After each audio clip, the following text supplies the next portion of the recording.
everyone, this is Mikey from BC Wrestle Pod here. This video is going to be a little heavier than usual, but based on the last 24 to 48 hours, I believe it's necessary to have this discussion. So, as many of you either watch live or watch later or read up on it, at the end of this year's SummerSlam in 2025 Night 2, Brock Lesnar made his return, seemingly to begin a feud with John Cena as part of Cena's retirement tour. And whilst a lot of the stadium, especially the fans in attendance, cheered, I wanted to take the time to talk about why this return is frankly tone deaf and why it sends a complicated message from both WWE and TKO. But before I get into the nitty-gritty and give you an overview as to what you can expect from this video, I want to issue a content warning specifically here.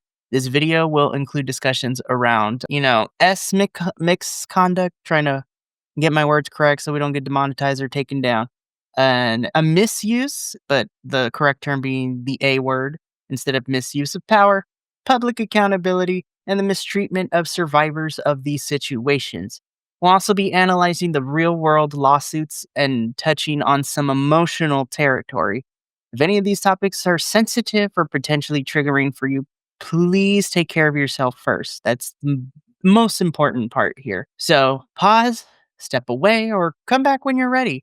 Your mental health matters more than a wrestling video op-ed piece. Well, with that being said, in this particular video, I will be covering Brock Lesnar's naming in the Janel Grant lawsuit, the difference between legal liability and moral responsibility, how psychology explains why some fans are dismissing this situation, my personal take grounded in lived experience and empathy towards those in similar situations, and ultimately the final part in what fans can do to create change. So let's just get into it. So let's start with Brock Lesnar and the lawsuit. So let's break this down and look at the lawsuit itself. So if you are not caught up to speed about what has going on, I'm going to give you the Spark Notes version. I want to state that these documents are available to the public as they've been made public to various outlets and things like that. So you can look it up to read through the pages yourself, but let me give you a summarization.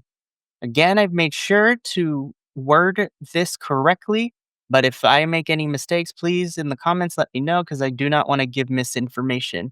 But let us begin with the lawsuit itself. In January 2024, former WWE employee Janel Grant filed a civil lawsuit in the U.S. District Court against Vince McMahon, WWE, and John Laurinaitis, alleging a range of serious claims that include trafficking under the federal law. So that would be 18 U.S. Code of 1591.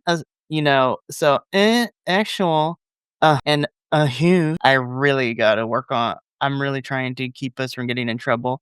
Coercion, manipulation, and retaliation in a professional setting, as well as RICO Act violations. So for those of you who aren't in the know or don't know what RICO is, RICO Act violations are federal laws aimed at prosecuting organized and repeated patterns of criminal behavior, essentially in the court of law. And it's important to note, though, with this lawsuit that Lesnar has not been criminally charged at the time of this recording. Lesnar has not issued a public statement on the matter, and the lawsuit does not accuse Lesnar of committing physical assault, but names him as a recipient in a transaction that involved human exploitation. That distinction matters.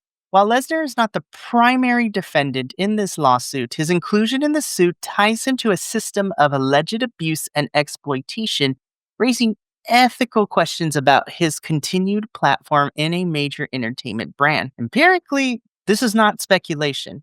These details are listed publicly. These details are listed in publicly available court documents, which have been reported by mainstream legal outlets, wrestling media, and verified journalists. The decision to bring Lesnar back without any explanation or public engagement with these facts invites scrutiny because the facts are not hidden, they are in the record. And that brings us to the next point. Just because something hasn't resulted in criminal conviction doesn't mean we shouldn't be evaluating the decision morally. Now, let's clear up a common confusion. Innocent until proven guilty is a legal standard, not a moral one. You can't go to jail without due process, and that's the way our justice system is built. But let's break this down further. In criminal law, someone must be proven guilty beyond a reasonable doubt, which is the highest burden of proof. In civil court, which is where the Janel Grant lawsuit is filed, the standard is preponderance of the evidence, meaning it's more likely than not that the misconduct occurred. That's a lower threshold, but still carries a serious implications. People hear he hasn't been convicted. In this case, he, being Brock Lesnar, hasn't been convicted, and equate with innocence. But legally speaking, being named in a civil suit already indicates that the plaintiff's legal team believes there is enough factual basis to bring the case forward. A judge also has to allow it to proceed. That's the legal side. Morally, that's where public accountability comes in. And that brings us to a key theory, social contract theory, a concept explored by philosophers like Rousseau and Hobbes and revisited in modern ethics and political psychology. The idea is that we agree to certain norms and values for the good of society, and those in power, like public figures, have a responsibility to uphold those standards because of their influence. When public figures are rewarded with visibility despite serious accusations, it fractures in that social trust. For example, studies show that when institutions fail to respond to allegations, whether schools, workplaces, or media platforms, confidence in those systems erodes, and survivors are less likely to come forward. The argument that the court of public opinion is dangerous gets used to shut down dialogue. I mean, we're currently seeing it right now with the whole Brock Lesnar return situation. And while I've seen some people state that this is unfair, he hasn't been convicted of anything yet, yes, I agree. It can be unfair.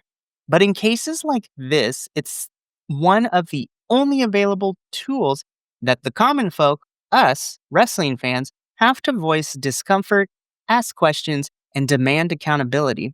Having a public dialogue doesn't mean handing out punishments without proof. It means asking what accountability looks like in real time. It means looking at how power, money, and silence can shape narratives and resisting that. These differences matter. But what really keeps this conversation from moving forward is not just legal confusion, it's the way that fans have psychologically reacted when it comes to this return, and with that fact, being faced with some uncomfortable truths. So, upon prepping for this video, I have grabbed a lot of the consensus, a lot of comments that are kind of similar, and I've kind of narrowed down a lot of people's responses in kind of 4 different ways, and they all have different writing styles, all different ways of expressing it. But these are the 4 core things that I've been seeing fans react to about Brock Lesnar's return. So let's talk about why some of these people are brushing it off. So at the core, I've seen individuals say that it's not that serious. You shouldn't be worried about it. He must be innocent if he's back. WWE legal cleared him, so he's didn't do anything wrong. Don't give them the attention. If you don't like it, don't talk about it. Don't get mad. Don't feed into it and stop crying about it. It's just wrestling. It's not that deep. It's essentially kind of a lot of the comments I've been seeing online. And as we know, the internet wrestling community is very weird when it comes to responses like this. But why is that? Why do these responses happen? And again, as someone who currently lives in America, is very aware that the education system is not the greatest and critical thinking is lacking in certain areas. But I want to break down a possibility. This isn't my exact answer. This is the not definitive, but I want to talk about what is kind of triggering these types of responses. And that happens to have to do with the idea of, what we're going to discuss. These responses that I've mentioned, it's not that serious. He must be innocent if he's back, and don't give them attention. Stop crying about it. These responses reflect defense mechanisms and deeply embedded cultural conditioning. At the center of it all, if we break it down at the basic psychological level, this is a psychological concept known as cognitive dissonance, coined by psychologist Leon Festinger in 1957. Cognitive dissonance occurs when a person holds 2 collecting thoughts or beliefs at the same time, leading to discomfort. For example, if you love watching wrestling, but also believe in supporting survivors of abuse, Brock's return creates mental tension. To ease that discomfort, people might minimize the situation, like it's just wrestling. People might shift the blame. It's, Janelle Grant's fault, or it's the woman's fault, or the victim's fault. They might try to rationalize this, like, example, WWE wouldn't bring him back if it were serious allegations or if he was charged with anything, or they might even disengage with the whole thing. I don't care about the backstage stuff. I just watch the wrestling. That's all I care about. And to those people, I say this isn't just about being ignorant, it's a psychological reflex. People will reshape facts to preserve their identity and comfort. It's a basic human thing that happens, and there's no shame in that. It happens to all of us.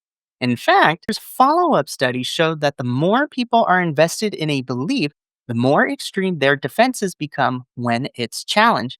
So when fans say things like stop being dramatic or it's not proven, they're not just defending Brock, they're protecting their comfort zone. And here's where we need to understand what WWE and TKO are kind of taking advantage of, and that's what's called a feedback loop. So feedback loops is a key concept in behavioral psychology, and it is a system where outputs of a situation are circled back as inputs, reinforcing the behavior over time. In media terms, this happens when silence or lack of accountability results in the continuation of harmful actions.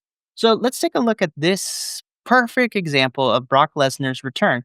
So the feedback loop here is that Brock returns, fans cheer or stay silent, WWE perceives no backlash, at least right now, more risk-taking decisions happen, and then the cycle continues to repeat, just interchanging that top portion of the feedback loop by taking out Brock Lesnar's return and replacing it with another risk-taking decision to keep the cycle going. And the main point about this feedback loop and understanding is that when WWE and TKO see no meaningful backlash, that feedback is interpreted as approval. It normalizes harm, it sets precedents, and conditions the audience to accept less accountability over time. Understanding this dynamic is key, but it also helps explain why WWE and TKO feel emboldened to make these types of decisions. They aren't just reacting to fans, they're feeding off a cycle. Now, this is where I get a little personal with this whole thing. Without going into too much detail, I just want to say this. I know people close to me who have lived through experiences like what Janelle, the plaintiff in this lawsuit, describes. And one of the most harmful things that survivors hear is exactly what I've been seeing fans repeating online. You're making too big of a deal out of this. You should move on, or he wouldn't be allowed back if this was true. This kind of response creates shame, silence, and self doubt. There's empirical research that shows how public minimization of survivor experiences leads to lower reporting rates, emotional withdrawal, and even trauma reinforcement. And this is the part where I say that the support definitely matters. So I want to talk about three of these organizations that I hold dear to my heart, and just a couple of different resources and just education tools. So first, I want to talk about RAIN, which stands for the Rape, Abuse, and Incest National Network. This organization, RAIN, runs the National Sexual Assault Hotline and has provided direct help to over 3 million survivors. Their resources range from legal aid to trauma-informed therapy and survivor advocacy. The next one is the NSVRC, which stands for the National Sexual Violence Resource Center. Not only does this organization support survivors, but it creates educational programming for schools and employers, equipping communities to recognize signs of abuse. And finally, there's Futures Without Violence, which is an organization that focuses on preventing domestic and sexual violence through policy, education, and healthcare initiatives. Their work has reshaped training programs for doctors, social workers, and even professional sports teams. As in the description below is a link to their websites and where you can learn more about the organizations, or if you feel so inclined to donate to them. These aren't just donation links, though. They're lifelines for people who feel like they're screaming into the void, especially when things like happens. So now that we've gone through that, the basic conclusion for this is when we see the cycles repeat, it's easy to feel powerless, but ultimately that leads us to something more hopeful. What can fans actually do to be a part of the solution? So the biggest question that we can ask ourselves is, what can we do? While this list I'm about to go through doesn't encapsulate all the possible ways, these are just some small steps that we can do as professional wrestling fans who want better for our, niche and our community to kind of enact and see where it goes over time. The biggest thing that anyone can do is to speak up. Research from advocacy groups show that public discourse influences company behavior. Speaking up online, at events, or within fan circles helps break the silence that often surrounds abuse allegations. Silence protects power. Speaking interrupts that pattern. You can also support talent and promotions that align with your values. Studies in consumer behavior show that ethical spending habits, also called voting with your wallet, have a real impact. Supporting promotions with transparent conduct policies or wrestlers speaking out helps shift this momentum. Another thing we as fans can do is not let this get swept under the rug. Sustained pressure matters. History shows that cultural change happens when people consistently challenge the narrative. One tweet helps, one post, one video, a conversation helps more. Consistency helps most. So even if we all feel that there's nothing we can do, I'm just going to stop watching WWE. That's exactly what creates the issue and that feedback loop that was discussed earlier. Continuing to talk about it, continuing to let that be the overthrowing position of the talking points that are coming out of WWE. If enough noise is made, it's bound to be listened to at some point. And finally, if you can donate to organizations that help survivors, please do so. Financial support helps these organizations provide legal aid, therapy, and hotlines that have the power to save lives. Even small donations go far. Or if you can't donate, the best thing you can do in terms of that is to share the resources that are being provided. Education is power, which brings us to why this video had to be made and how we can hold space for these conversations while holding on to our wrestling community. If you made it this far, I want to just extend an apology that I know this was a heavy video, but I also want to say thank you for making it this far. Everything I said today comes from a place of care, passion, and love for the wrestling community, for people who've been hurt, and for the platform we're building together here at BC WrestlePod. I'm not here to shame anyone. And I'm definitely not here to judge. If you are not happy that he returned, I vibe with all kinds of fans, even when we disagree on things like this. But I also know what it means to be not listened to, not heard, or the big hot topic word that everybody uses in marginalized. As somebody who is building this wrestling podcasting community as a Latino, advocate proudly for marginalized groups such as the LGBTQIA plus community, other creators, POC communities, women, Native Americans, you name it. I know what it's like to have lived on the edge of silence, and that's why I feel a responsibility to use this space not just for fun, but for truth, justice, and representation when it's needed. If this made you feel something, whether it be anger, clarity, discomfort, hope, I just simply ask that you sit with that for a little bit.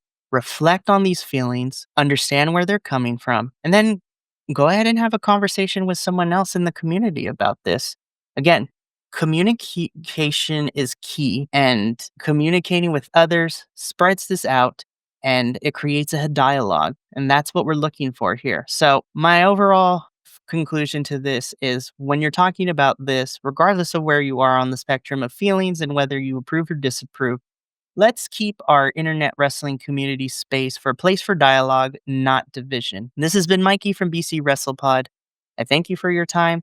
And as always, from all of us here at the BC WrestlePod family, remember, take care of yourself, love one another, stay iconic, but especially in these trying times, make sure that you're safe, be kind to one another, and we'll see you next week for the next op-ed. But until then, Mikey signing off for the evening. Peace. Thank you so much for tuning in to another Vibe Tribe production. What's gonna happen next time? Well, you're gonna have to tune in to find out. But until then, remember, take care of yourself, love one another, and as always, make sure that you keep the good times rolling.